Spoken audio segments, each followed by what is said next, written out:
নিজে একটা সুন্দরী রমণী পাইয়া আজকে তুই মারে ভুলে যাও রে যুবক।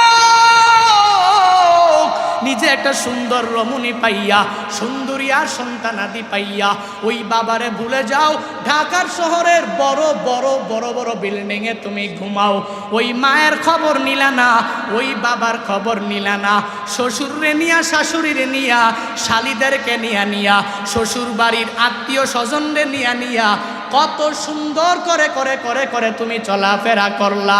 নিজের মায়ের খবর নাই, নিজের বাবার খবর নাই। আমিও তো বলি তোমার মতো যুবক দুনিয়াতে বেঁচে থেকেও কোনো লাভ নাই।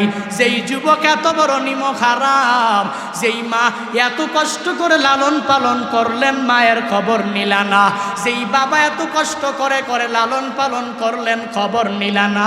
আমিও তো বলি এই যেই যুবকরা মায়ের খবর নেয় না, বাবার খবর নেয় না, শ্বশুর শাশুড়ির খবর নিতেও ভুলে না, এদের মতো নিমক হারাম দুনিয়াতে কেউ হতে পারে না। মার মতো আপন দুনিয়াতে কোথাও খুঁজে পাইবা না, বাবার মতো আপন তুই দুনিয়াতে কোথাও খুঁজে পাইবা না। এক প্রবাসী আল্লাহর বান্দা একদিন টেলিফোন করে, রাত বাজে প্রায় 12টা, সৌদি আরবে থাকে। টেলিফোন করে বলে, হুজুর একটু আগে আপনার মায়ের একটা বয়ান শুনলাম। মা বাবার বয়ান শোনার পরে এবার মনে করলাম আমার কিছু দুঃখের কথা আপনার কাছে শেয়ার করব। প্রবাসী আল্লাহর বান্দা গভীর রাতে আমারে টেলিফোন কইরা কইরা বলতে লাগলো, হুজুর আমার মা বাবার বয়ান শোনার পরে আমি ভাবলাম আপনার কাছে আমি একটু শেয়ার করি। হুজুর 4 বছর পর্যন্ত আমি আমার বাংলাদেশে আমার মায়ের কাছে যেতে পারলাম না। 4 বছর পর্যন্ত আমি আমার বাবার কাছে যেতে পারলাম না। প্রবাসের মধ্যে থাকলাম, 4 বছর পর্যন্ত আমি প্রবাসে বাংলাদেশে আসতে পারি নাই। হঠাৎ চিন্তা করলাম এবার ছুটিতে একটু বাড়িতে যাওয়া লাগবে। এবার আমি আমার স্ত্রীর জন্য তো কিছু নেওয়া লাগবে, আমি আমার ছেলের জন্য তো কিছু নেওয়া লাগবে, আমি আমার মায়ের জন্য তো কিছু নেওয়া লাগবে, আমি আমার বাবার জন্য তো কিছু নেওয়া লাগবে। আমি স্ত্রীকে বললাম, স্ত্রী বলো না তোমার কি লাগবে আমায় বলো। স্ত্রী আমায় বিশাল একটা লিস্ট দিয়া দিল, এটা আনবা ওইটা আনবা ওইটা আনবা, বাংলাদেশে এটা ভালো না, সৌদি আরবে এটা ভালো, তোমার আনাই লাগবে, আনতেই হবে। হোয়াটসঅ্যাপের মধ্যে বিশাল একটা লিস্ট আমার বউ আমার জন্য পাঠায়া দিল। আমি আমার স্ত্রীকে বললাম, স্ত্রী তুমি আমার ছেলের হাতে মোবাইলটা দাও। ছেলের হাতে যখন মোবাইলটা দিয়া দিল, আমি আমার ছেলেকে জিজ্ঞাসা করলাম, হে ছেলে তোমার কি লাগবে তুমি আমায় একটু বলো না, যা বলবা আমি বাবা মায়া করে তোমার জন্য সব নিয়ে আসব। ছেলেটাও সব একটা বড় লিস্ট আমার জন্য হোয়াটসঅ্যাপের মধ্যে পাঠায়া দিল। আমি আমার ছেলেকে বললাম, এরে ছেলে আমার বাবার কাছে তোর দাদার কাছে তুই মোবাইলটা নিয়ে যাও। দাদার কাছে যখন তার দাদার কাছে মোবাইলটা নিয়ে গেল, আমি আমার আব্বাকে আমি ডাইকা বললাম, বাবা আপনার জন্য কি লাগবে আপনি আমার একটু বলেন। আপনার সন্তান 4 বছর আগেও ছিল অনেক গরিব, অন্যের বাড়িতে কাজ করে করে করে করে আপনি আমারে বিদেশে পাঠাইয়েছেন। আপনার সন্তান 4 বছরে অনেক বড় ধনী হয়ে গেছে। ও বাবা বলেন বলেন আপনার কি লাগবে, আমি আপনার জন্য সব কিছু সুন্দরভাবে এনে দিব। বাবা বলেন, সন্তান লাগবে না আমার জন্য কিছু লাগবে না। 4 বছর পর্যন্ত আমি তোর চেহারাটা দেখলাম না, আমার পুত্রবধূর জন্য আনো, তোর মার জন্য আনো, আর আমার নাতির জন্য আনো। আমি বাবার কোনো কিছু লাগবে না, তুই শুধু আমার সামনে তুই আয়। এবার ওই প্রবাসী আল্লাহর বান্দা মনে হয় চোখের পানি টল টল টল টল করতেছে আর বলে, হুজুর এবার আমি আমার বাবাকে বললাম, বাবা আমার মায়ের হাতের মধ্যে একটু মোবাইলটা দিয়া দেন। মায়ের হাতে যখন মোবাইলটা দিয়া দিল, আমি আমার মাকে শুধুমাত্র একবার বললাম, 4 বছর পর্যন্ত মা তোমার চেহারাটা কেমন আমি দেখি নাই, ভিডিও কলের মাধ্যমে যাই দেখি কিন্তু সরাসরি তোমার চেহারা আমি 4 বছর দেখতে পেলাম না। মা আমি টিকেটও করে ফেলেছি, আগামী মাসের অমুক তারিখে আমি তোমার কাছে চলে আসব, তোমার সন্তান তোমার ঘরের মধ্যে ফিরে আসবে। ও মা, তোমার দোয়ার বরকতে তোমার সন্তান আজ অনেক বড় ধনী, অনেক বড় টাকাওয়ালা, টাকার কোনো অভাব নাই, বাড়ির গাড়ির কোনো অভাব নাই। মা তুমি আমায় বলো না কি লাগবে, তুমি যা বলবা সব আমি তোমার জন্য এনে দিব। মা ডাক দিয়া বলে, সন্তান 4 বছর পর্যন্ত আমি তোর চেহারাটা এখনো পর্যন্ত দেখি নাই। কত রাত আমি মা ঠিক মতন ঘুমাইতে পারি নাই। রাত 12টা 1টা 2টা বাজে আমি মা চমকায় তোর জন্য উঠে গেলাম। চমকিয়ে উঠি মনে হয় যেন তোর কথা আমার পূর্ণাঙ্গভাবে মনে পড়ে যায়। এভাবে কতদিন আমি মা ঠিক মতন খাবারও সকালবেলা দুপুরে রাতে খেতে পারি নাই। তুই যে আমার মানিক, আমার কুলে আসবি, তুই আমার কুলে আসলে আমি তোরে পূর্ণাঙ্গ জড়ায়া ধরব। আর আমি মার কোনো কিছু লাগবে না, তুই তোর বউয়ের জন্য আন, তোর ছেলের জন্য আন, তোর বাবার জন্য আন। আমার সামনে যখন আইসা তুই আমার বুকের মানিক যখন একটা হাসি দিবি, আমি মায়ের কাছে তোর ওই হাসি হবে আমার জীবনের সবচেয়ে বড় পাওয়া। ওই প্রবাসী আল্লাহর বান্দা বলে, হুজুর আমি তখন পূর্ণাঙ্গ পরীক্ষা করে নিলাম। হুজুর আমার বউটা তো আমার এই কথা বলে নাই, আমার ছেলেটাও আমার এই কথা বলে নাই। আমার মা আমাকে যেই পরিমাণ সুন্দর জবাব দিয়েছে, আমার বাবা যেই পরিমাণ সুন্দর জবাব আমাকে দিয়েছে, এরে মুরাদনগরের মানুষ কি বুঝাইতে চাইলাম জানো জানো জানো? নিজে একটা সুন্দরী রমণী পাইয়া আজকে তুই মারে ভুলে যাও রে যুবক। নিজে একটা সুন্দর রমণী পাইয়া, সুন্দরী আর সন্তানাদি পাইয়া ওই বাবারে ভুলে যাও। ঢাকার শহরের বড় বড় বড় বড় বিল্ডিংয়ে তুমি ঘুমাও, ওই মায়ের খবর নিলা না, ওই বাবার খবর নিলা না। শ্বশুরে নিয়া, শাশুড়িরে নিয়া, শালিদেরকে নিয়া শ্বশুর বাড়ির আত্মীয় স্বজনরে নিয়া কত সুন্দর করে করে করে করে তুমি চলাফেরা করলা। নিজের মায়ের খবর নাই, নিজের বাবার খবর নাই। আমিও তো বলি তোমার মতো যুবক দুনিয়াতে বেঁচে থেকেও কোনো লাভ নাই।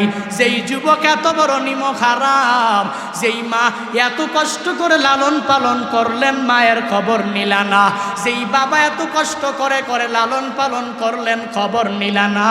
আমিও তো বলি এই যেই যুবকরা মায়ের খবর নেয় না, বাবার খবর নেয় না, শ্বশুর শাশুড়ির খবর নিতেও ভুলে না, এদের মতো নিমক হারাম দুনিয়াতে কেউ হতে পারে না। এর যুবক আল্লাহর বান্দারা এই মাহফিল থেকে তালিম নিয়ে বাড়িতে যাও। যতদিন বান্দা দুনিয়ায় বাঁচবা মার সাথে ভালো আচরণ করো। মার কাছে আজকে বাড়িতে যাইয়া মার পায়ের মধ্যে পড়ে যাও, আর মাকে যাইয়া বলো, ও মা তোমার দোয়া ছাড়া আমি দুনিয়াতে কিছু করতে পারবো না। মা তোমার দোয়া ছাড়া আমি কিয়ামতের ময়দানেও জান্নাতের অধিপতি হতে পারবো না। মা যদি তুমি দোয়া করো আমি পূর্ণাঙ্গ কামিয়াব হয়ে যেতে পারবো। মা দোয়া নিয়া সোশ্যাল মিডিয়ায় কাজ আরম্ভ করে দিবা, বরকত হয়ে যাবে। মার দোয়া নিয়া জব নিবা, ওই জবেও বরকত হয়ে যাবে। মার দোয়া নিয়া সফরে বের হয়ে যাবা, ওই সফরের মধ্যেও বরকত হয়ে যাবে। কেননা মায়ের দোয়া তো আমার মাওলার দরবারে ডাইরেক্ট কবুল হয়ে যায়। আল্লাহ বলেন, এরে মানুষ, 1 নম্বরে আমি আল্লাহ ওসিয়ত করলাম মা বাবার সাথে তোর ভালো আচরণ করা লাগবে। 1 নম্বরে তো আমি মাওলার ওসিয়ত তো তোমার মানাই লাগবে। 2 নম্বরে বাহ্যিক দৃষ্টিতে তাকালেও মা বাবার সাথে ভালো আচরণ করা লাগবে। এ বান্দারা, রহমাতুল্লিল আলামিনের কাছে আইসা এক সাহাবী জিজ্ঞাসা করে, হে পয়গম্বর, মা হাক্কুল ওয়ালিদাইনি আলা ওয়ালাদিহি, সন্তানাদির উপরে পিতামাতার অধিকারটা কি আপনি একটু জানা দেন। নবী আমার বলেন, ক্বালা হুমা জান্নাতুকা ওয়া নারু, হে সাহাবী তোমার মা বাবা দুইজন তোমার জন্য জান্নাত, তোমার মা বাবা এই দুইজনই তোমার জন্য জাহান্নাম। বুঝলাম না, মুহাদ্দিসিনে কেরামগণ ব্যাখ্যা করে জানায়া দেয়, দুনিয়াতে যেই সন্তানেরা পূর্ণাঙ্গভাবে মা বাবাকে সন্তুষ্ট রেখে রেখে কবরে যদি যাও, কবর অটোমেটিক্যালি জান্নাতের বাগান হয়ে যাবে। আর যদি মা বাবার অসন্তুষ্টি নিয়ে নামাজ রোজা নেক আমল করে করে যদি কবরে যাও, তাহলে ওই কবর জান্নাতের বাগান হবে না। কারণ তোমার মা বাবা উভয়ই তোমার জন্য জান্নাত, তোমার মা বাবা উভয়ই তোমার জন্য জাহান্নাম। এরে আল্লাহর বান্দারা, এজন্য তো বলি ওই মা বাবার মনে আঘাত দিয়ে কবরে যাইও না। আজকে বাড়িতে যাইয়াই মার থেকে দোয়া নাও, বদদুয়া নিও না। কারণ মার দোয়া যেরকম ভাবে কবুল, মা বাবার বদদুয়াও ডাইরেক্ট মাওলার দরবারে কবুল। রহমাতুল লিল আলামিন বলেন, সালাসু দাওয়াতিন মুস্তাজাবাত লা শাক্কা ফিহি দাওয়াতুল মাজলুম ওয়া দাওয়াতুল মুসাফির ওয়া দাওয়াতুল ওয়ালিদাইন লিওয়ালাদিহি।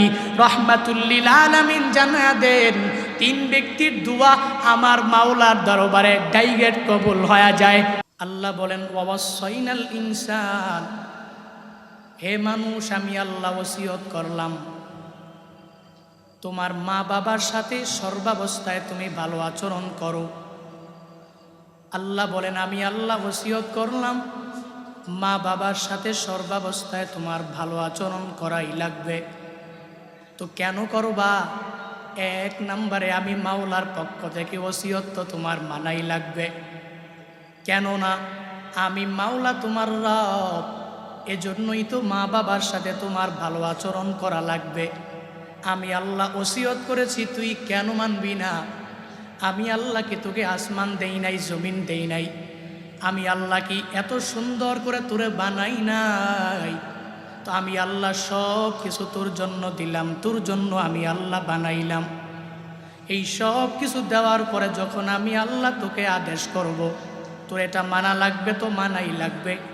আমি আল্লাহ যখন নিষেধ করব, এটা মানবি না তো মানতে পারবি না। কেননা আমি মাওলার পক্ষ থেকে যেই ওসিয়ত, এই সর্বাবস্থায় বান্দা আমি মাওলার পক্ষ থেকে ওসিয়তটা তো তোমার মানাই লাগবে।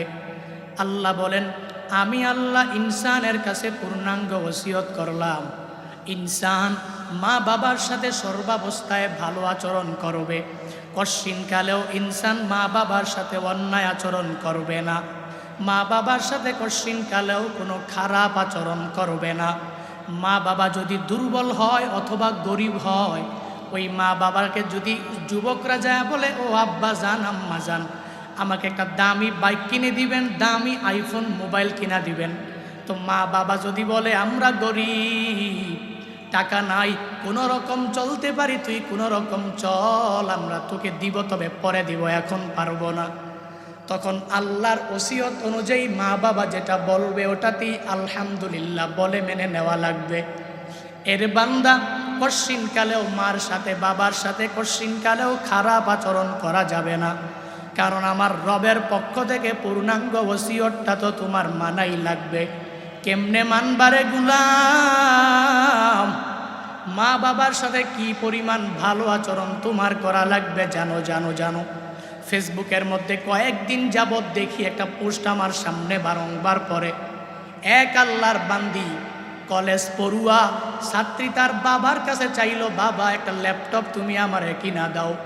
বাবার কাছে যখন বলল ল্যাপটপ কিনা দাও, বাবা বলল আমি এখন ল্যাপটপ কিনে দিতে পারবো না, কারণ আমার হাতে টাকা নাই। এই কথা বলতে দেরি হয়, ওই কলেজ পড়ুয়া ছাত্রীটা বাবাকে ছুরি একটা সাথে নিয়া 13টা স্টেপ খুব বাবার গায়ের মধ্যে দেয়া দিল। এবার ওই বাবা হসপিটালের বেডের মধ্যে শোয়া অবস্থায় তাকায়া দেখে সব মানুষেরা সবাই আলোচনা করে, আপনার যেই মেয়ে আপনাকে 13টা স্টেপ একটা ছুরি দিয়ে আপনারে কুপিয়েছে, ওই মেয়েটাকে উপজেলার মধ্যে নিয়ে যাওয়া হয়েছে, থানার মধ্যে নিয়ে যাওয়া হয়েছে। বলে কেন নিয়ে যাওয়া হয়েছে? বলে তার বিচার করা হবে, তাকে একটা অন্ধকার ঘরের মধ্যে আবদ্ধ করে রাখা হয়েছে। ওই বাবা বলে না না, আমার এই মেয়েকে থানার মধ্যে নিয়ে যেও না, কারণ আমার সাথে থেকে থেকে বড় হয়েছে, কোনো অন্ধকার রুমের মধ্যে সে থাকতে পারবে না। বাবারে মেয়ে কুপাইলো, বাবা বলে সন্তানের কশ্চিন কালেও থানায় নিয়ে যাওয়া যাবে না। আর আশেপাশের লোক যারা তার সামনে ছিল সবাইকে ডেকে ডেকে সুন্দরভাবে জানায়া দেয়, আমার ওই মেয়েটারে জানায়া দাও, আমার মেয়েকে পূর্ণাঙ্গভাবে তোমরা সবাই বলে দাও, আমার মেয়ে আমার কাছে যে ল্যাপটপটা চাইলো ওই ল্যাপটপ যদিও আমি বাবা দিতে পারলাম না, এজন্য এটাই আমার দুর্বলতা, আমার গরিবী হালাতের কারণে আমি আমার মেয়েকে ল্যাপটপ দিতে পারলাম না। তাকে যা বলে দিও, আমি বাবা যদি দুনিয়াতে বেঁচে থাকি, আগামী মাসের বেতন পাইলে, স্যালারি পাইলেই তারে আমি ল্যাপটপ কিনা দিব। আর যদি বাবা আমি দুনিয়া ছেড়ে কবরে চলে যাই, আমার মেয়েরে বলে দিও আলমারির মধ্যে 40,000 টাকা জুগিয়েছিলাম, ওই টাকাটা নিয়ে যেন আমার সন্তান ল্যাপটপ কিনে নেয়। কি বুঝাইতে চাইলাম জানুরে মানুষ, এর বান্দা মা বাবার সাথে অন্যায় আচরণ করা যাবে না, কারণ মা বাবা এই দুনিয়াতে সবচেয়ে বড় বড় নেয়ামত তোমার। এই বাবার মতো মার মতো আপন দুনিয়াতে আর কেউ হতে পারে না। এজন্যই আল্লাহ জানা দেয়, এর মানুষ আমি আল্লাহ পূর্ণাঙ্গ ওসিয়ত করলাম, তুই তোর মা বাবার সাথে সর্বাবস্থায় ভালো আচরণ করবা, কশ্চিন কালেও খারাপ আচরণ তুই মা বাবার সাথে করবা না। 1 নম্বরে আমি মাওলার ওসিয়ত তো তোমার মানাই লাগবে, তো মা বাবার সাথে তো ভালো আচরণ তোমার করাই লাগবে। 1 নাম্বার ওসিয়ত চলে গেল। এবার 2 নাম্বার কারণটা যদি কোনো আল্লাহর বান্দা জিজ্ঞাসা করে, হুজুর আমার মা বাবার সাথে আমি কেন ভালো আচরণ করব বুঝলাম না। আল্লাহর ওসিয়ত যদিও তুমি না মানো, তাহলে দুনিয়াতে বাহ্যিক দৃষ্টিতে একটু তাকায়া দেখো, তোমার মা তোমার জন্য কষ্টের কোনো কমতি করে নাই, কষ্টের কোনো কমতি করে নাই। কেমন কেমন জানো, আল্লাহ এজন্যই বান্দাদেরকে স্মরণ করে আল্লাহ জানায়া দেয়, এরে আমার বান্দা বান্দির দল, 1 নম্বরে আমি মাওলার ওসিয়ত অনুযায়ী তুই তোর মা বাবার সাথে ভালো আচরণ করবি। 2 নম্বরে তোর মা তোর জন্য যেই পরিমাণ কষ্ট করেছে তুই জানো না। একটু বাড়িতে যাইয়া বালিশের সঙ্গে যখন মাথাটা লাগায়া দিবা, তখন এই পূর্ণাঙ্গ চিন্তা করো তোমার মা তোমার জন্য কি পরিমাণ কষ্ট করেছে, কি পরিমাণ কষ্ট করেছে। এরে বান্দা তোর তো জানা নাই, মা তোকে গর্বের মধ্যে ধারণ করেছে কষ্টের পর কষ্ট করিয়া। আল্লাহ স্মরণ করে জানায়া দেয়, হামালাতহু উম্মুহু ওয়াহনান আলা ওয়াহান। আল্লাহ বলেন, এর সন্তানাদির দল, তোর মা তোরে কি পরিমাণ কষ্ট করে গর্বের মধ্যে ধারণ করলো। এই একটা বুঝা নিয়া নিয়া মা কত কষ্ট করে করে এক ঘর থেকে আরেক ঘরে মা যেতে পারে নাই, এক জায়গা থেকে আরেক জায়গায় মা ঘোরার জন্য যেতে পারে নাই, এক জায়গা থেকে আরেকটা বাড়িতে মা বেড়াইবার জন্য যেতে পারে নাই। কারণ কি জানো, প্রেগনেন্ট অবস্থায় এক জায়গা থেকে আরেক জায়গায় গেলে লজ্জা পাবে। এই জন্য মা দুনিয়ার যত আরাম আয়েশ সব কিছু তোমার জন্য ত্যাগ করে দিল। আল্লাহ বলেন, রে মানুষ, হামালাতহু উম্মুহু ওয়াহনান আলা ওয়াহান, তোমার মা কি পরিমাণ কষ্ট করে গর্ভের মধ্যে তোমাকে ধারণ করেছে। এরে বান্দা, তুমি যদি ওই চিন্তা ভাবনা যদি অন্তরের মধ্যে ঢুকাও, কশ্চিনকালেও তুই তোর মার সাথে খারাপ আচরণ করতে পারো না, কশ্চিনকালেও তুই তোর বাবাকে ধমক দিতে পারো না। এরে নবীর উম্মতের দল, ওই মা কি পরিমাণ কষ্ট গর্ভের মধ্যে রাখিয়া রাখিয়া করলেন বান্দা তুমি জানো না। মা সকাল বেলার খানাটা খাইতে পারে নাই, সারাদিন অনেক কষ্ট করে করে দুপুরবেলা জোহরের পরে যখন খানার পেটটা নিয়ে সামনে বসেছে, 1 নম্বরে পেটের ক্ষুধার যন্ত্রণা মা সহ্য করতে পারে নাই। আবার যত আশা নিয়া খানার পেটটা নিয়ে মা সামনে বসে গেল, তুমি ওই মার কলিজার মধ্যে এমন জুড়ে জুড়ে গর্বে ধাম ধাম করে 2টা লাথি মেরে দিলা। 1 নম্বরে পেটের ক্ষুধার যন্ত্রণা, 2 নম্বরে পেটের ব্যথার যন্ত্রণা মা সহ্য করতে পারে নাই। খানার পেটটাকে এক পাশে রাখিয়া ওই গর্ভবতী মাটা বারান্দার পাশে গিয়া বিনা বিনা কান্না করে। শাশুড়ি আম্মা যা জিজ্ঞাসা করে, বৌমা তুমি কেন কান্না করো? বুঝলাম না, আমার পক্ষ থেকে কোনো কষ্ট পেয়েছো? বলে না না, আপনার পক্ষ থেকে কোনো কষ্ট পাই নাই। আমার ছেলের পক্ষ থেকে কোনো কষ্ট পেয়েছো? বলে না না, তাও কষ্ট পাই নাই। তাহলে কেন কান্না করো? তবুও তো মা তোমার ব্যাপারে বলে না। আমার সন্তান গর্ভের মধ্যে আমাকে জুড়ে জুড়ে দাম দাম করে লাথি মেরে দিয়েছে, এর বান্দা তবুও বলে না। ওই মা এত কষ্ট করে করে তোমাকে গর্ভের মধ্যে ধারণ করে রাখলেন, একদিনও মা কারো কাছে যা বলে নাই আমার ছেলেটা ভালো না, একদিনও যা বলে নাই আমার ছেলেটা গর্ভের মধ্যে আমাকে লাথি মেরেছে। তখন শাশুড়ি আম্মা যাইকা বলে, তুমি যেই পথের এখন যাত্রী, আমিও এক সময় একই পথের যাত্রী ছিলাম। তাকায়া দেখ, যেই ছেলের কারণে তুই আমার ঘরের মধ্যে পুত্রবধূ হয়ে আসতে পেরেছ, ওই ছেলেটাকে আমি মা গর্ভের মধ্যে রেখে রেখে রেখে রেখে আমি মা একদিন বড় করেছিলাম। আমি জানি এই গর্ভের মধ্যে রাখা কত বড় গুরুত্বপূর্ণ কাজ। হে বৌমা চলো, খানার প্লেটের মধ্যে বসে যাও। তবুও তো মা যাইতে চাইল না, সন্তানের কথা কারো কাছে বলতেও চাইল না। এরে মুরাদনগরের মানুষ, কি বুঝাইতে চাইলাম জানো জানো জানো? এই কথাগুলোর মাধ্যমে তোমাদের অন্তরে ঢুকায়া দিলাম ওই মা কি পরিমাণ কষ্ট করেছে। একটু যদি তুই চিন্তা ভাবনা যদি করে নাও, তাহলে পশ্চিমকালে ওই মার সাথে দুর্ব্যবহার করতে পারো না, কারণ আল্লাহই তো তোমারে পূর্ণাঙ্গ স্মরণ করায়া দেয়।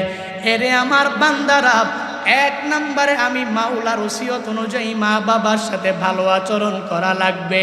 দুই নম্বরে তুই যদি বাহ্যিক দৃষ্টিতে মা বাবার দিকে তাকাও, তোমার মা তোমার জন্য যেই পরিমাণ কষ্ট করেছে অন্য কেউ করে নাই। তোমার বাবা যেই পরিমাণ কষ্ট তোমার জন্য করেছে অন্য কেউ করে নাই। তাহলে ওই মা বাবার সাথে কেন তুমি খারাপ আচরণ করবা? এরে আল্লাহর বান্দারা, শুধুমাত্র মা গর্ভের মধ্যে ধারণ করি পরিসমাপ্তি ঘটাইল না। আল্লাহ বলেন, এরে মানুষ, দুনিয়াতে আসার পরে তোমার মা ওয়াফিসালুহু ফি আমাইন, দুনিয়াতে আসার পরে 2টি বছর মা তোমাকে দুগ্ধপান করিয়েছে। কত কষ্ট করে করে মা তোমারে দুধ পান করিয়েছে, তুই কেমনে ওই মারে ভুলে যাও? আল্লাহ বলেন, ইনসান, এক নম্বরে আমি মাওলার ওসিয়ত অনুযায়ী মা বাবার খেদমত তোমার করাই লাগবে। দুই নম্বরে মা বাবার খেদমত তুই করবি বাহ্যিক দৃষ্টিতে তাকালেই তো করা লাগবে, মানবিক দৃষ্টিতে তাকালেই মা বাবার সাথে পূর্ণাঙ্গ ভালো আচরণ করা লাগবে। যেই মা এত কষ্ট করে করে করে করে লালন পালন করে করলেন, যেই বাবার মায়ের মাধ্যমে দুনিয়াতে আসলাম, আজকে একটা সুন্দরী রমণী পাইয়া ওই মারে তুমি ভুলে যেতে দেরি করো নাই।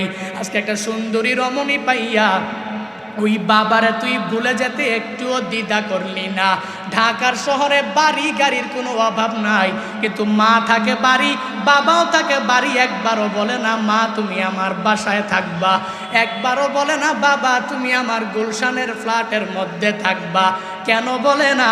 কারণ জানে মুরব্বী মানুষ গেলেই বারংবার নামাজের কথা বলবে, মুরব্বী মানুষ আমার বাসায় গেলে রোজা রাখার কথা বলবে, মুরব্বী মানুষ আমার বাসায় গেলে নেক আমলের কথা বলবে।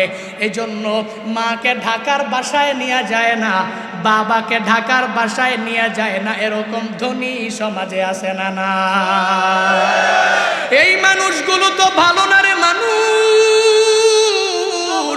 এই বান্দারা মা বাবার সাথে খারাপ আচরণ করতেও দ্বিধা করে না। কশ্চিনকালেও এরা মা বাবার দোয়া নিয়ে কশ্চিনকালেও কবরে যেতে পারবে না। অথচ আল্লাহ তাআলা কি সুন্দরভাবে ওসিয়ত করে জানা দেয়, এরে মানুষ, মা বাবার সাথে সর্বাবস্থায় ভালো আচরণ করা লাগবে, মা বাবার সাথে অন্যায় আচরণ করা যাবে না। এক নম্বরে আমি মাওলার ওসিয়ত অনুযায়ী তোর মানা লাগবে। দুই নম্বরে বাহ্যিক দৃষ্টিতে মাঝে মাঝে একটু পরীক্ষা কইরো, মার মতো আপন দুনিয়াতে কোথাও খুঁজে পাইবা না। বাবার মতো আপন তুই দুনিয়াতে কোথাও খুঁজে পাইবা না। এক প্রবাসী আল্লাহর বান্দা একদিন টেলিফোন করে, রাত বাজে প্রায় 12টা, সৌদি আরবে থাকে। টেলিফোন করে বলে, হুজুর একটু আগে আপনার মায়ের একটা বয়ান শুনলাম। মা বাবার বয়ান শোনার পরে এবার মনে করলাম আমার কিছু দুঃখের কথা আপনার কাছে শেয়ার করব। প্রবাসী আল্লাহর বান্দা গভীর রাতে আমারে টেলিফোন কইরা কইরা বলতে লাগলো, হুজুর আমার মা বাবার বয়ান শোনার পরে আমি ভাবলাম আপনার কাছে আমি একটু শেয়ার করি।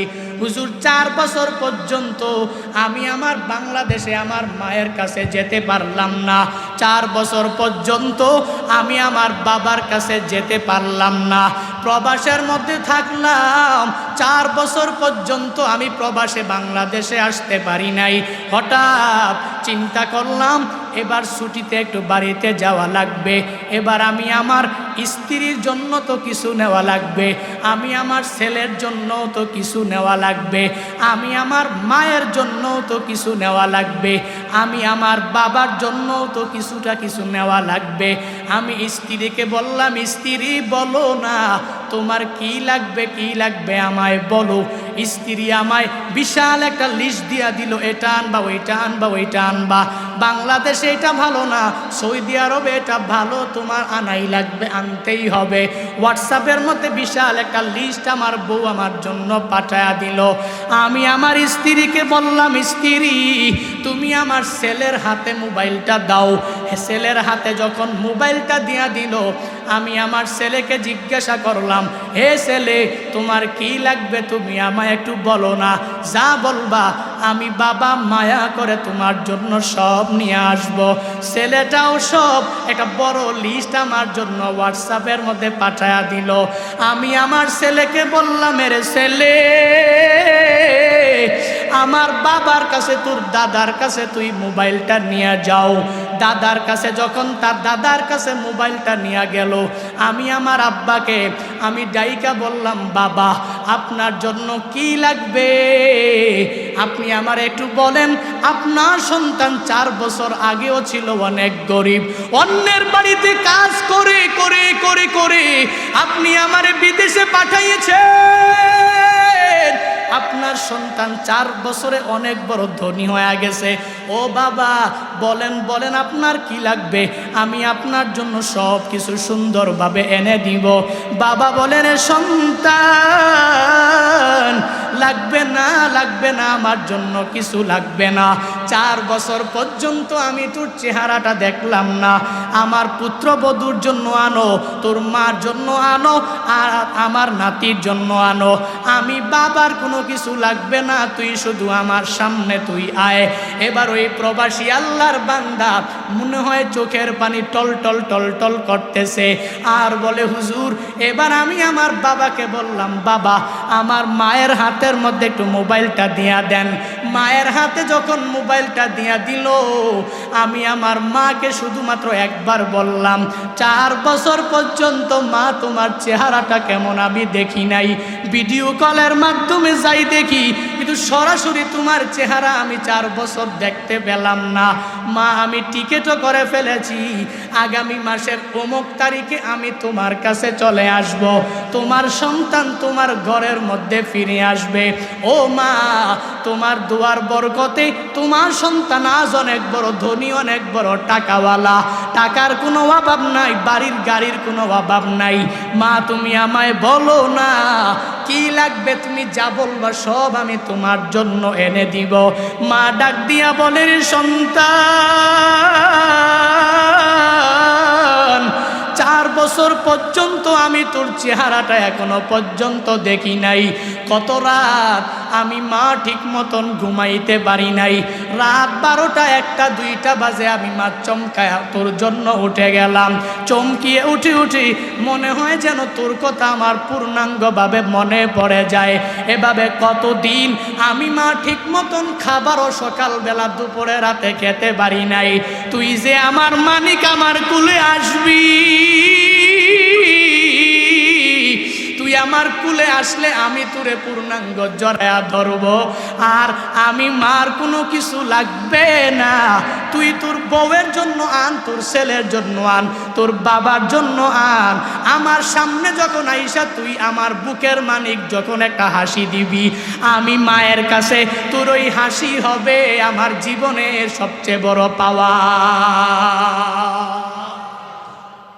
ওই প্রবাসী আল্লাহর বান্দা বলে, হুজুর আমি তখন পূর্ণাঙ্গ পরীক্ষা করে নিলাম, হুজুর আমার বউটা তো আমার এই কথা বলে নাই, আমার ছেলেটাও আমার এই কথা বলে নাই, আমার মা আমাকে যেই পরিমাণ সুন্দর জবাব দিয়েছে, আমার বাবা যেই পরিমাণ সুন্দর জবাব আমাকে দিয়েছে, এরে মুরাদনগরের মানুষ কি বুঝাইতে চাইলাম জানো জানো জানো?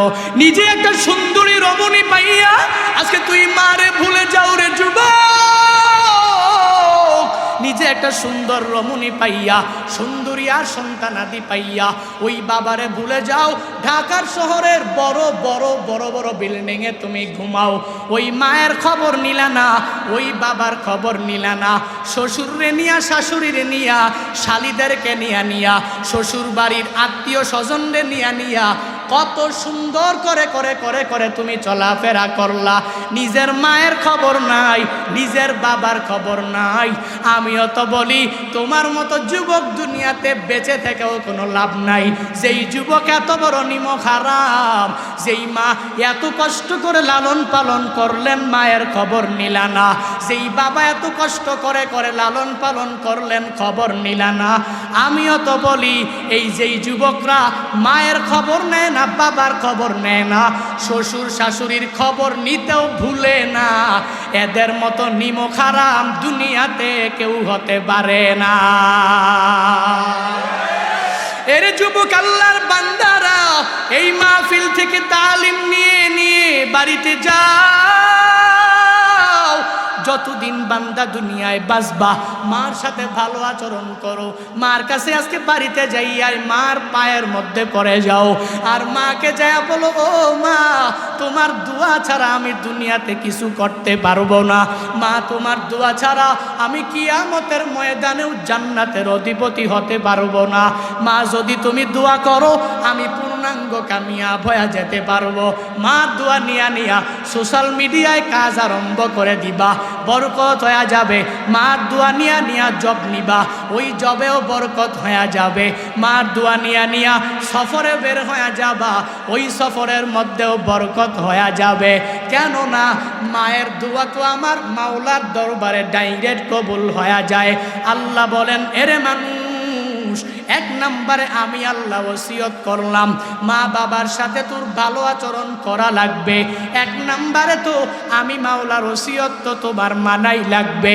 দুই নম্বরে বাহ্যিক দৃষ্টিতে তাকালেও মা বাবার সাথে ভালো আচরণ করা লাগবে। এ বান্দারা, রহমাতুল্লিল আলামিনের কাছে আইসা এক সাহাবী জিজ্ঞাসা করে, হে পয়গম্বর, মা হাক্কুল ওয়ালিদাইনি আলা ওয়ালাদিহি, সন্তানাদির উপরে পিতামাতার অধিকারটা কি আপনি একটু জানা দেন। নবী আমার বলেন, ক্বালা হুমা জান্নাতুকা ওয়া নারু, হে সাহাবী তোমার মা বাবা দুইজন তোমার জন্য জান্নাত, তোমার মা বাবা এই দুইজনই তোমার জন্য জাহান্নাম। বুঝলাম না। মুহাদ্দিসিনে কেরামগণ ব্যাখ্যা করে জানা দেয়, দুনিয়াতে যেই সন্তানেরা পূর্ণাঙ্গভাবে মা বাবাকে সন্তুষ্ট রেখে কবরে যদি যাও, কবর অটোমেটিক্যালি জান্নাতের বাগান হয়ে যাবে।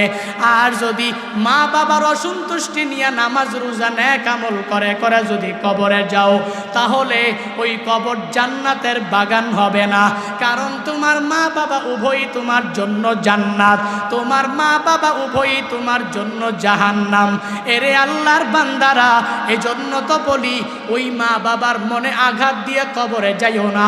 আজকে বাড়িতে যাইয়াই মার থেকে দোয়া নাও, বদদুয়া নিও না। কারণ মার দোয়া যেরকম ভাবে কবুল, মা বাবার বদদুয়াও ডাইরেক্ট মাওলার দরবারে কবুল।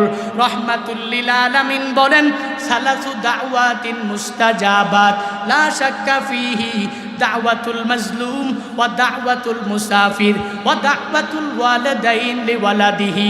রহমাতুল্লিল আলামিন জানা দেন তিন ব্যক্তির দোয়া আমার মাওলার দরবারে ডাইরেক্ট কবুল হয়ে যায়। কয় ব্যক্তির দোয়া? জোরে বলেন। এক নম্বরে রহমাতুল লিল আলামিন বলেন দাওয়াতুল মাজলুম, মাজলুমের দোয়া আমার মাওলার দরবারে সরাসরি কবুল হয়ে যায়। দুই নম্বরে দাওয়াতুল মুসাফির, মুসাফিরের দোয়া আমার মাওলার দরবারে ডাইরেক্ট কবুল হয়ে যায়। তিন নম্বরে দাওয়াতুল ওয়ালিদাইন লিওয়ালাদিহি, সন্তানাদির ব্যাপারে পিতামাতা যেই দোয়াই করবে, যেই বদদোয়াই করবে আমার মাওলার দরবারে কবুল হতে বান্দা দেরিও হবে না। এজন্য তো অনেক আল্লাহর বান্দা এখানে আসো যাদের মা দুনিয়ায় নাই, বাবা দুনিয়ায় নাই, কেউ আসো মাও নাই, বাবাও দুনিয়ায় নাই। এখন যদি আমায় বলো হুজুর আমার মা যখন দুনিয়াতে জীবিত অবস্থায় ছিল, আমার বাবা যখন দুনিয়াতে জীবিত অবস্থায় ছিল, আমি এদের সাথে ভালো আচরণ করতে পারি নাই, তো এখন কি করব? আমার তো মাও নাই, বাবাও নাই, দুইজনেই কবরস্থ হয়ে গেল। এক সাহাবী নবীর কাছে যাইয়া সেম টু সেম যখন প্রশ্ন করে দিল, যা বলো পয়গম্বর আপনি যে মার ব্যাপারে বাবার ব্যাপারে কত সুন্দর বয়ান করলেন, আমার মা নাই, আমার বাবাটাও দুনিয়াতে বেঁচে নাই, আমি আমার মৃত মা বাবাকে কেমনে সন্তুষ্ট করব? নবী আমার বলেন তিনটা তুমি আমল যদি ঠিক মতন করতে পারো তাহলে মৃত মা বাবাও তোমার প্রতি সন্তুষ্ট হয়ে যাবে। হে যুবকেরা যারা মা হারিয়েছো এই বয়ান তোমাদের জন্য। হে বান্দারা যারা বাবা হারিয়েছো এই বয়ান তোমাদের জন্য। শুনে নাও, যাদের মা নাই বাবা নাই এদের জন্য নবী বয়ান করেন, যদি মনে করো মা বাবাকে সন্তুষ্ট করে করে তুমি কবর দিতে পারো নাই, মা বাবাকে সন্তুষ্ট করে করে বিদায় দিতে পারলা না, রহমাতুল লিল আলামিন জানায়া দেয় তিনটা কাজ যদি করতে পারো মা বাবা কবরস্থ হওয়ার পরেও তোমার জন্য সন্তুষ্ট হয়ে যাবে। এক নম্বরে হে সন্তানেরা নবী আমার জানায়া দেয় নিজে পূর্ণাঙ্গভাবে নেক আমলওয়ালা হয়ে যাও, নিজে নামাজি হয়ে যাও, নিজে রোজাদার হয়ে যাও, নিজে নেক আমলওয়ালা পূর্ণাঙ্গ হয়ে যাও। কবরস্থানে শায়িত মা বাবা তোমার প্রতি পূর্ণাঙ্গ সন্তুষ্ট হয়ে যাবে। এক নাম্বার। দুই নাম্বার হলো বান্দা যেই কাজ করা লাগবে, আমি জুনায়েদ আল হাবিবের বানানো কোনো কথা বলি না। নবীকে সাহাবী জিজ্ঞাসা করেন, নবী ওয়ে দেখায়া দেয়, নবী পথ দেখায়া দেয়। দুই নম্বরে নবী বলেন এ সাহাবী তোমার তো মাও নাই বাবাও নাই, তাহলে দুই নম্বরে যেই কাজটা তোমার করা লাগবে তুমি পূর্ণাঙ্গভাবে মা বাবার আত্মীয় স্বজন যারা দুনিয়াতে বেঁচে আছেন, দুই নম্বর মা বাবার আত্মীয় স্বজন যারা আছে এদের হক ঠিক মতন আদায় করো, এদের সাথে ভালো আচরণ করো, মৃত মা বাবা তোমার প্রতি সন্তুষ্ট হয়ে যাবে। তিন নম্বরে মা বাবাকে কেমনে খুশি রাখবা, সন্তুষ্ট কেমনে করবা, মা বাবার জন্য মসজিদ মাদ্রাসা ভালো জায়গা ওখানে দান সৎকার করার চেষ্টা করবা। যখনই সময় পাইবা মার নামে দান করবা, যখনই সময় পাবে বাবার নামে দান করবা। হ্যাঁ হুজুর আমি মা বাবার হক ঠিক মতন আদায় করতে পারিনি, এখন কি করব? রহমাতুল লিল আলামিন শিক্ষা দিয়েছেন। কি শিক্ষা? বলে যাদের মা নাই যাদের বাবা নাই এরা প্রত্যেক সপ্তাহে বৃহস্পতিবার দিবাগত রাত মাগরিবের পর থেকে নিয়ে এসা পর্যন্ত এই সময় মাগরিবের নামাজটা আদায় করার পরে তার সব আমলগুলো করা শেষে সে 2 রাকাত নামাজ আদায় করবে। তাদের মা নাই বাবা নাই, কি আমল? মা বাবার নামে সে 2 রাকাত নামাজ পড়বে, সূরা ফাতিহা পড়ার পরে একবার আয়াতুল কুরসি পড়বে, সাথে সাথে আবার সূরা ইখলাসটাকে সে একবার পড়বে, তারপরে সূরা নাস 5 বার, সূরা ফালাক 5 বার, এভাবে 2 রাকাত নামাজে এভাবে সে পড়বে। মেনটেন করে পড়ার পরে 2 রাকাত নামাজ শেষে সে 5 বার ইস্তিগফার করবে, 15 বার রহমাতুল লিল আলামিনের উপরে দুরূদ পড়বে। পরে এই পূর্ণাঙ্গ সব আমলটা মা বাবার নামে সে বকশিশ করে দিবে। রহমাতুল লিল আলামিন বলেন যেই সন্তান মা বাবার নামে প্রত্যেক বৃহস্পতিবার দিবাগত রাত মাগরিব থেকে আসা পর্যন্ত এই 2 রাকাত নামাজ আদায় করতে পারবে, সে মা বাবার পূর্ণাঙ্গ হক আদায় করেছে বলে বিবেচিত হয়ে যাবে।